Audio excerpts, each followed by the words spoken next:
Your ability to continue in the face of challenges is what will make you win as an entrepreneur. Businesses go out of business like hotcakes all the time. But your ability to navigate challenges is what will ensure that you continue to stay, you continue to thrive, you continue to grow. You may have a time where it looks like you're struggling and it looks like there's a dip, but when you look over the course of your journey as an entrepreneur, you'll see that you can trace your trajectory and it was just better and better and better. People who are new in business think that, business is from one mountain peak to another mountain peak to another mountain peak. But the people who have been entrepreneurs for any amount of time understand that it's more like mountain valley, mountain valley, mountain valley. So no matter how great of an entrepreneur you are, there are going to be seasons where it seems like you're struggling.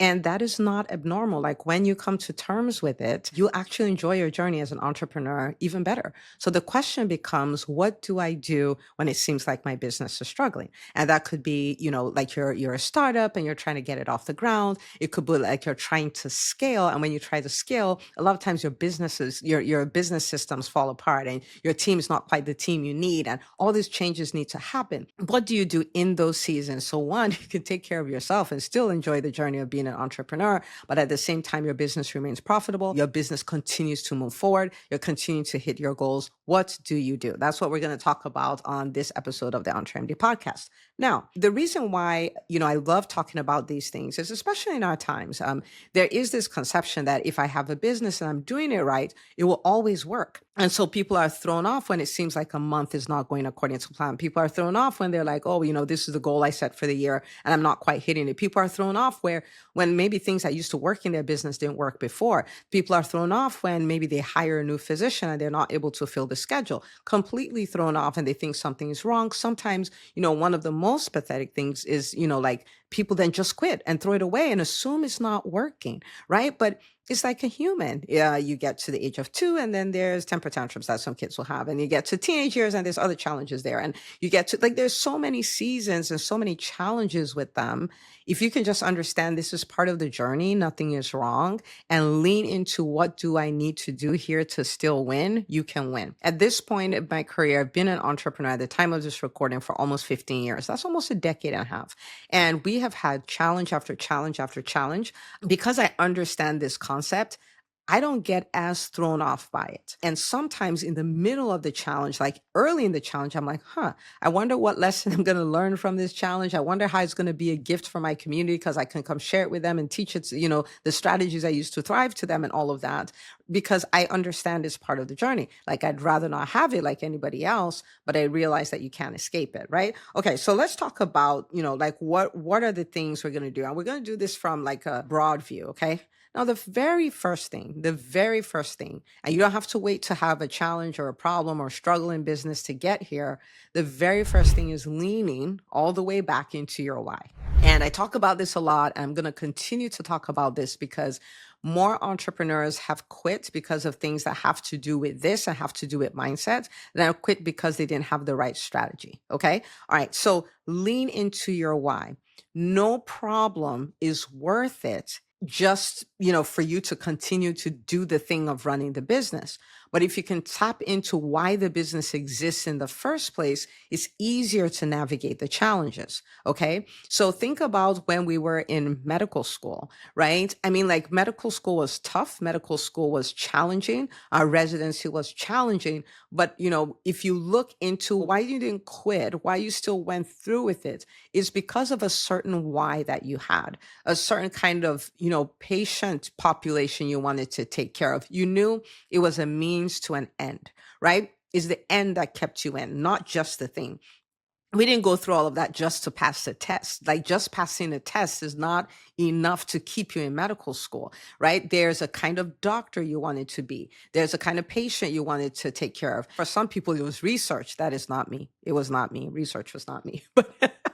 Okay. There's certain research that they wanted to be able to do. There's certain communities they wanted to be a part of. Secondary could even be a certain lifestyle I wanted to be able to live and all of that stuff. There's a why that drove you. In the same way, in your business, what is the driver? What is the why? Why did you start that in the first place? Why did you take the risk of becoming an entrepreneur? Why did you do that? If you can lean into that and remind yourself of that, it will make every challenge worth it. Okay. I have faced challenges along the way in, in running EntreMD and all of those things. But what is the reason why I haven't quit? What is the reason why I keep going? What is the reason why I continue to innovate and I continue to write the books and I continue to look for ways to serve my people, physicians, like, faster and better? Why do I continue to think about how can I help them get results that are bigger and how can I help them to get those results better? Why? Is because I'm so in tune with my why. And my why is not just to own a business. My why, and business is not just, right? I'm not despising what I own, but it's not just to own a business. It's not just to make the Inc. 5000 list of fastest growing companies. It's not just for the revenue. And all of these things are great. And I'm not saying they're not great at all. I'm just saying they're not strong enough to help you go through the challenges. My why is that I know, I know my name, that as physicians, the experience we're having now, we do not need to have it. It's completely optional, right? We can have lives where we have autonomy. We can have lives where we have our dream life and our dream business. So we don't have to sacrifice our lives in order to have a career or to have a business. I know that we can understand money. We can understand how to create revenue. I know that we can create financial freedom. We can create time freedom. Most doctors I talk to, they are mission minded, right? You don't go in, there's so many easier ways of making money. People don't go into medicine primarily to make money. They're just easier ways. But there's a mission, there's a kind of person we want to help. There's a gift we want to give to the world and stuff like that. And being in a position where doctors are unleashed to live that out, I mean, that is just crazy, right? And so I know that my job is to help doctors step into that. My job is to help doctors take back control, to have private practices that thrive, that solve problems. That the vehicle it may be as a physician, clinically, it may be, as a coach, a consultant, a speaker, as, whatever that is, our options are unlimited.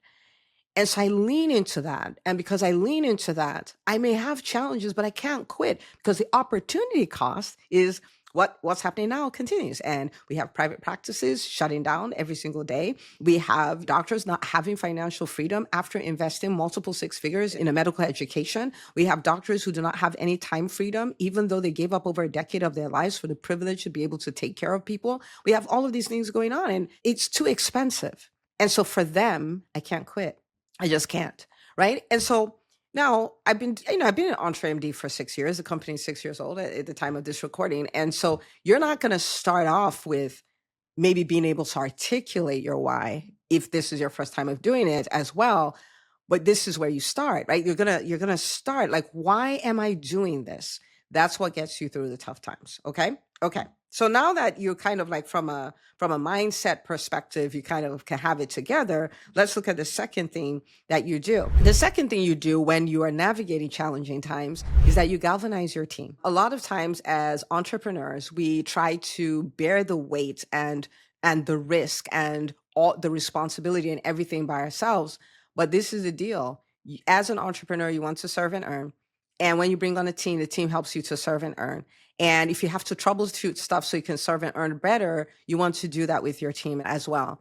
And so when the pandemic hit in 2020, if you remember the time, it was all scary. Practices were shutting down and all kinds of things were happening and people weren't coming out. And it was just insane. And I remember having a meeting with my team. And, this is what I said to get their attention. I said, okay, as of right now, I do not need any position in this company. Every position here, I do not need any of the positions anymore. And I kept quiet. And I kept quiet because I wanted it to sink.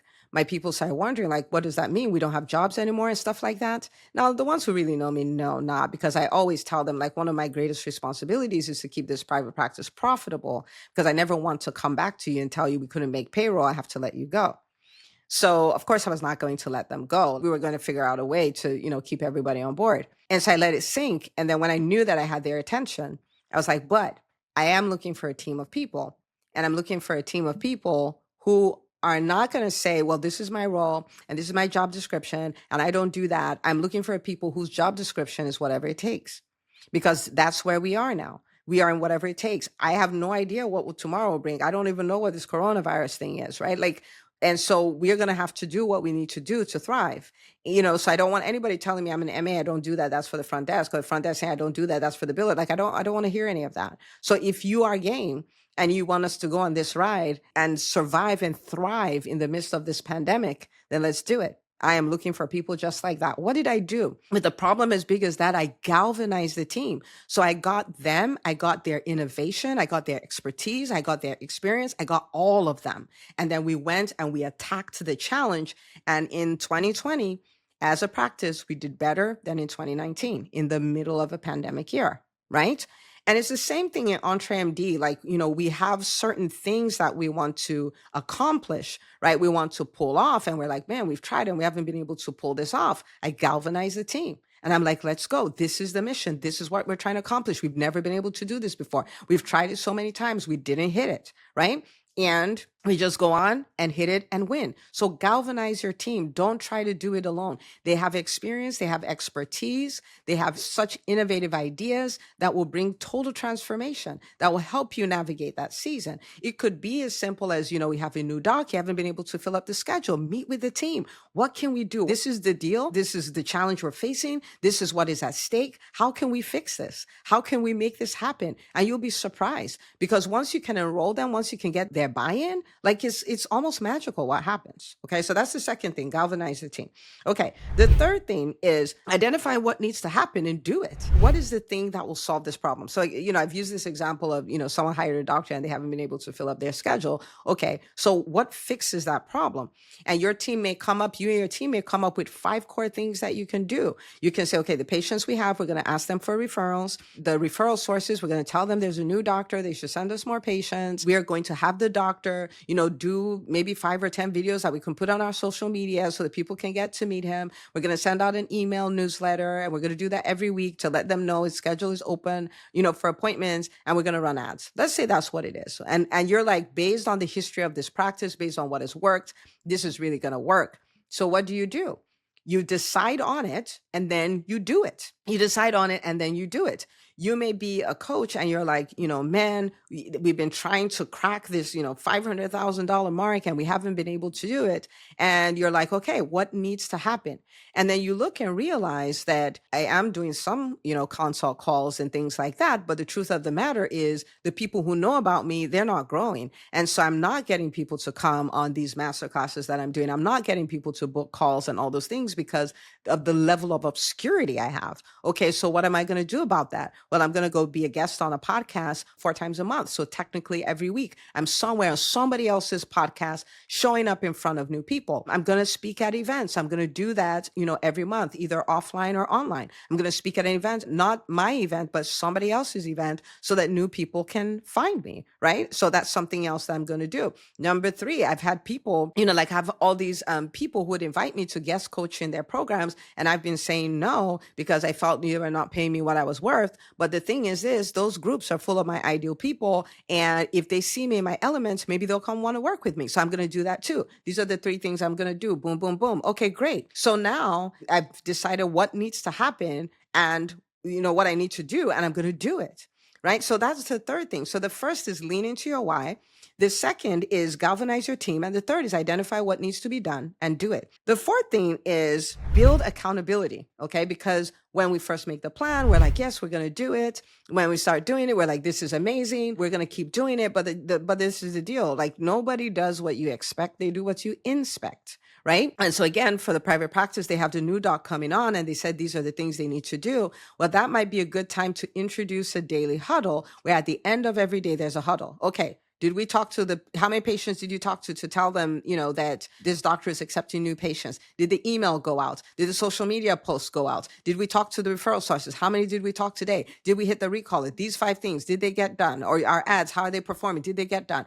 You have a system in place to monitor, did they get done? What was the effectiveness? Can we do more of what works? Can we optimize what didn't? Right? Okay. So that would be for the doc. For the coach, is like, okay, how many podcasts, like guess how many podcast hosts did I pitch? So I make sure that I get on for a month, right? How many events did I pitch? How many I had these 3 people who had already reached out to me. Did I respond to them? Right? Am I making offers? Am I asking people to work with me every day? You have to build accountability around what needs to be done. And so for the person who is the coach, maybe you have a team huddle. It could be you and your VA or whatever. And every day you're looking at the metrics. Is this getting done? Is this getting done? Because if you do it, it will create transformation that will blow your mind.